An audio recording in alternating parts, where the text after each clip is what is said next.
Well, sometimes things are a little too convenient, aren't they? Sometimes it's good to take a step back and ask some hard questions. After all, the Biden administration is asking you, an awful lot of you who are watching right now, go ahead, pay more for everything in your house. Pay 30% more for your rent. Pay more for your electricity bills. Pay more for your gasoline. How much more are you paying? Let me know in the comments below for just about everything. President Biden, though, calls it Putin's price, right? It's Putin's price hike. Putin is to blame. You're expected to be totally fine with that. We are sending billions of dollars in weapons to fight a proxy war against Russia. Hey, Clayton, don't ask tough questions about this. Haven't you seen the hashtag stand with Ukraine? You're not being a good sheep. You need to be a sheep. You need to fall in line. Oh, right. I'm sorry. I'm sorry about that. Okay, I won't ask stupid questions. Instead, I'd rather just follow the money, because when you follow the money, you get all the answers that you will ever need in life. So let's follow the money in this story, shall we? Every day, at 5 p.m., something very interesting happens at the Department of Defense. It's like clockwork. Every day at 5 p.m., this happens, which is they release a list of brand new contracts. That's right. They publish a list of all of the defense contracts that are awarded for that day. Yes, every day they announce hundreds of millions of dollars in contracts. It's easy to see. You just log on to defense.gov and you can see the list for yourself. Every day at 5 p.m., some of the very same names seem to appear on this list. Northrop Grumman, look at that. $88 million they received on that day. You might recognize some other names on this list that get a whopping load of money. You might see, like, I don't know, Raytheon. Here's Raytheon. Look at that. $482 million on that day. Here's under the Navy. Lockheed Martin, another $396 million. Every day, come rain or shine, these lists get published, and they continue to make money day after day after day. So in the year 2020, which is like a year and a half ago already, if you can believe that, Lockheed Martin, before we had a war with Ukraine, got $75 billion in government contracts. Not paid out all at once, of course, but paid out in multi-million-dollar daily contracts like we just showed you. And you heard me right, $75 billion. Now, for a frame of reference, the U.S. State Department's budget for 2020 was $44 billion. Let me put that up here on the screen. This is the State Department's budget for 2020. This same year, $44 billion. So think about that for a minute. The department in Washington that is largely responsible for diplomacy gets half as much funding as one company got, Lockheed Martin, to build Black Hawk helicopters and other weapons of death. They are responsible, the State Department is, for ambassadors and embassies around the world. I mean, we like to say that they're really a department of peace, you know? I mean, I guess we could give them that pass. But they get half as much as Lockheed Martin, on the other hand, which makes Black Hawk helicopters and all sorts of advanced weaponry to kill other human beings. So naturally, they would make twice as much money as the peacekeeping department.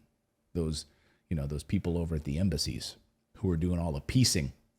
Of course, someone is paying for all of these weapons, and of course, it's you, the American taxpayer. You work hard every day so that Northrop Grumman, Raytheon, Boeing, and Lockheed Martin can make advanced weapons that we ship around the world.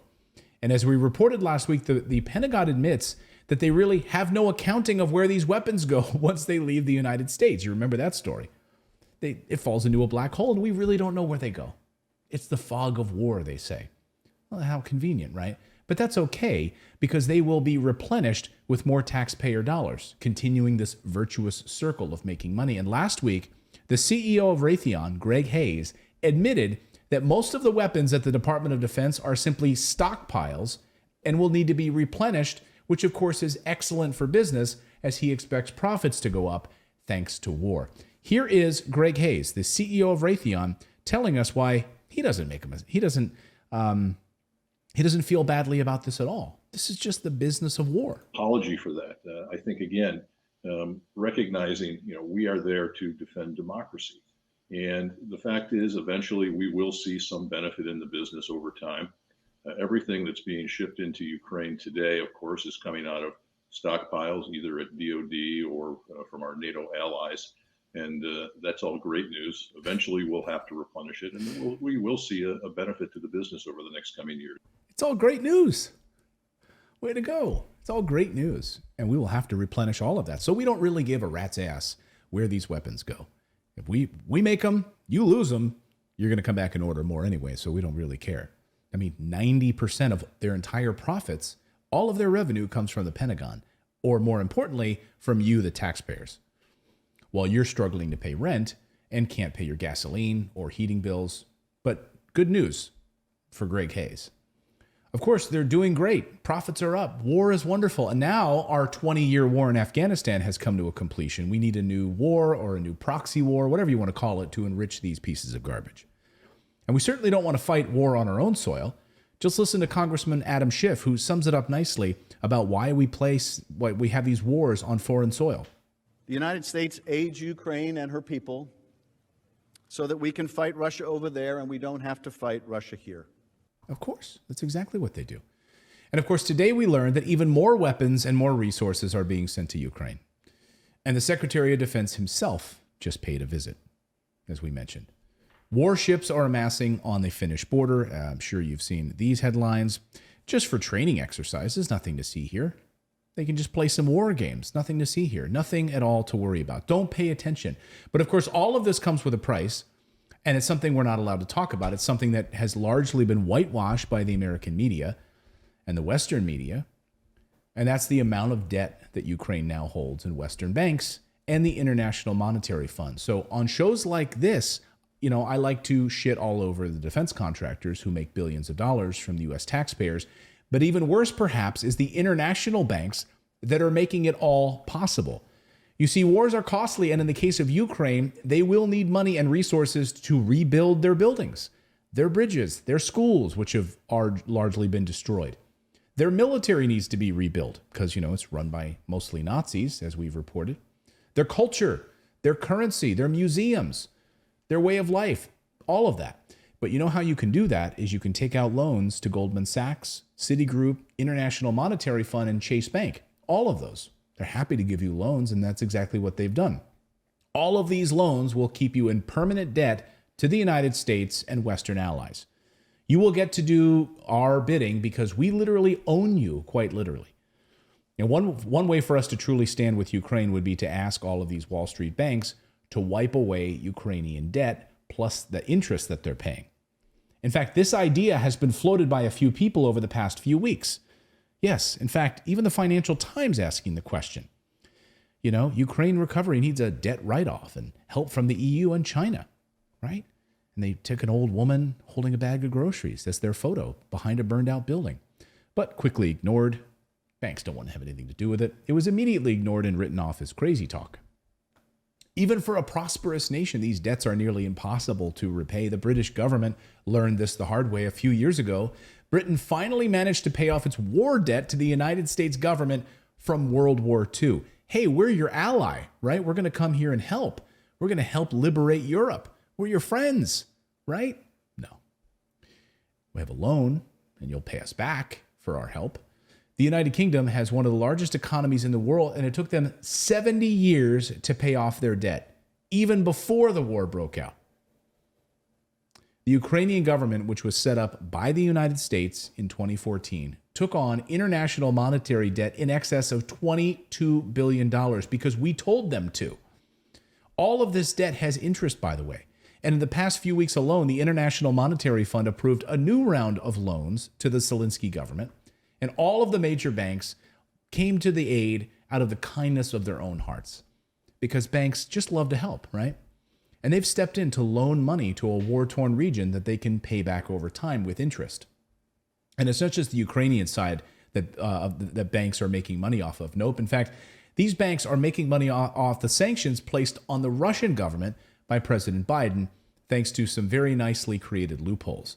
So when the Biden administration put sanctions on Russian debt, basically on the major financial institutions of Russia, they left open a window for big banks to climb right through. U.S. banking institutions are banned from trading Russian debt with those Russian banks that have been sanctioned, but not banned from what's called secondary trading. This part is incredibly fascinating.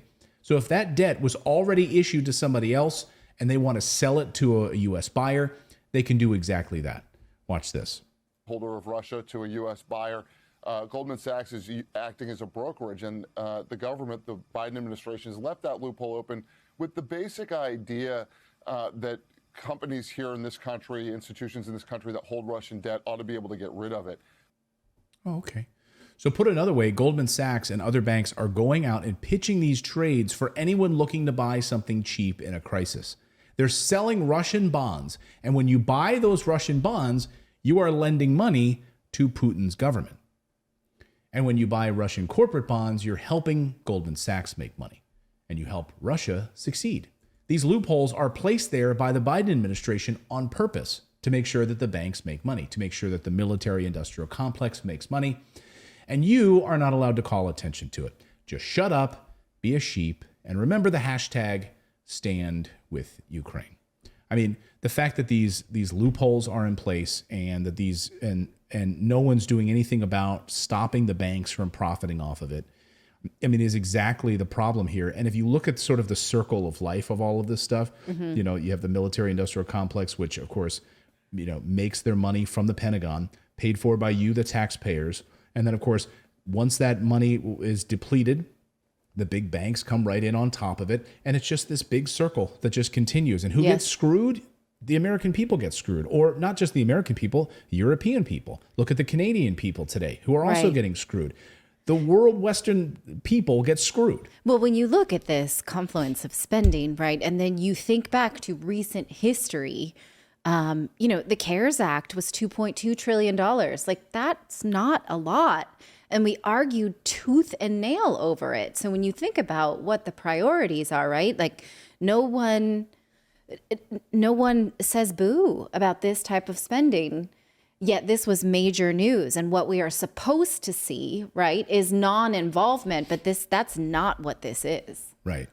No, it's, you know, it's the worst kind of, I don't know how, what's the well, word it makes total sense then why we are only allowed to see media that shows our involvement as the white hat. Right. Right.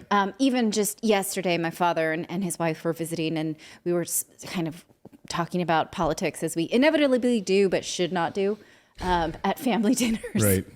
And they were like, well, the whole world is against Putin. I was like, no, that's just what we are allowed to think, right? There are many countries. If you read Western media publications who are run by these companies, these billionaires, these corporatists who run the narrative, of course. Right. You know, you have to ask yourself the question, like, why? Why before February were you allowed, like, before February of this year, Western media was covering Ukraine and it was pointing critically, right? Covering the fact that their military is led by Nazis. I mean, the fact that, yes, Ukraine was going into Crimea over a year ago, right? Like, this was not hidden from us the way it is now.